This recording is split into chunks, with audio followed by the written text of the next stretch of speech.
জামাই আমার আজকে আমার সব পছন্দের মাছ কিনে নিয়ে এসেছে। আর কি রান্না বাড়া করলাম এন্ড ইফতারিতে কি আয়োজন করলাম সবকিছু নিয়ে থাকছে আজকের ভিডিও। হ্যালো এভরিওয়ান, আসসালামু আলাইকুম। সবাই কেমন আছেন? আশা করছি সবাই অনেক অনেক ভালো আছে। আমিও ভালো আছি। তো অনেকদিন ধরেই ফ্রিজটা একদম ফাঁকা হয়ে রয়েছে, কোনো মাছ তরকারি নেই। তো হাজবেন্ডকে বলছি আর আজকে যে বাজার করে নিয়ে এসেছে একদম আমার পছন্দের সব মাছ নিয়ে এসেছে।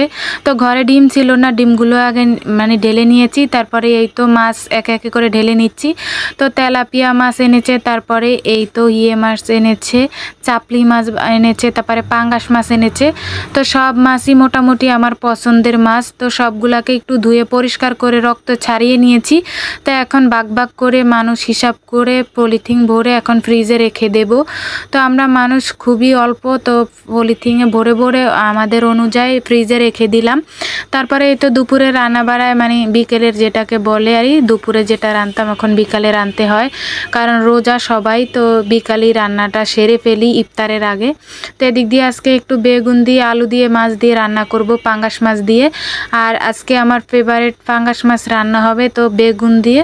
তো এখানে আমি সব কিছু কেটে কুটে একদম ধুয়ে পরিষ্কার করে নিয়েছি। তো এখন রান্না করতে চলে যাব। তো প্রথমে এই তো চাপলি মাছ ভাজবো। তো সুন্দর করে একদম কেটে কুটে মাঝখান দিয়ে কেটে নিয়েছি। তো একদম কড়া করে ভেজে তারপরে খাবো হাজবেন্ড আর আমি।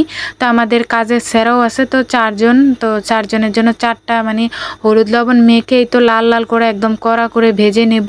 তারপরে তরকারি রান্না করে নেব।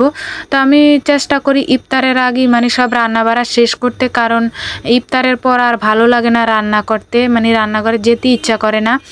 ইফতারি করলে একদম গাওটা ছেড়ে দেয়, আর কোনো কাজই করতে ইচ্ছা করে না।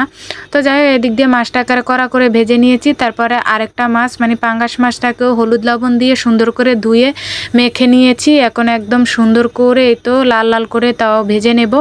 তো এর ফাঁকে মাছটা আমার ভাজা হয়ে গিয়েছিল আর নামিয়ে নিয়েছি, মশলা কষিয়ে নিয়েছি। তো এখন আলু আর বেগুনটা দিয়ে সুন্দর করে একদম করে নেব, উল্টিয়ে পাল্টিয়ে একটু কষিয়ে নেব। তো এই তো কষানো হয়ে গিয়েছে, একদম ডেগা ডেগা ছিল বেগুন। তো যাই হোক পানি দিয়ে দিলাম, পানি দিয়ে এই তো ভাজা মাছগুলো উপর দিয়ে রান্না করতে বসিয়ে দেব। তো আজকে এই ছিল রান্না, আর বেশি কিছু রান্না করব না। তো পাঙ্গাস মাছগুলা দিয়ে এই তো ডেকে রান্না করে নেব। তো ইফতারের আয়োজনে চলে এসেছি। তো হাজবেন্ড কালকে একটা বড় দেখে তরমুজ এনেছিল, তো অর্ধেক খেয়ে ফেলেছি আর অর্ধেক আছে। তো ভাবলাম আজকের ইফতারিতে কেটে নেই। আর ভাজা পোড়া তো এখন ঘরে বানাইও না, দোকান থেকেও কিনে আনি না। তো ভাজা পোড়াটা অ্যাভয়েড করি, খাওয়ার চেষ্টা না করি। তো যাই হোক, এদিক দিয়ে একটু এই তো তরমুজ কেটে নিচ্ছি একে একে করে, একদম লাল লাল তরমুজ, খেতে অনেক টেস্টি হবে। তো এই তো আজানের টাইম হয়ে গেল, ইফতারি করে নিচ্ছি।